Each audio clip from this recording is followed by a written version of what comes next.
Hello guys, welcome back to the channel. In today's video, I'm going to show you how you can move or copy tab sheet in Microsoft Excel. Okay, let's get into it guys. I have opened my Microsoft Excel, and for example, I'm going to move or copy one of the tab sheet right here. For instance, I'm going to move the sheet 4 to another Microsoft Excel document. Here I have just created new document or new book in Microsoft Excel, and I'm going to move the tab sheet right here.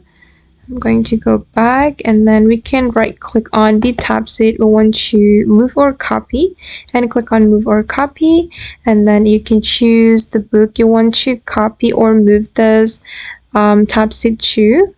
I'm going to select my book 1, or you can create new book if you want. I'm just going to choose book 1, and then we can click on OK, and then the sheet 4 now has been moved to this book 1. And if we want to copy, we just need to select copy. Wait, I'm going to go back to my first document, and I'm going to copy sheet 1. We can right click on it, move or copy, and then select the book. I'm going to choose book 1, and then we can click on create a copy if we want to copy.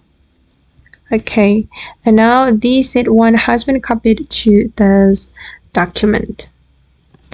Okay guys, and that's all the way to move or copy tab sheet in Microsoft Excel. I hope this video will be useful for you.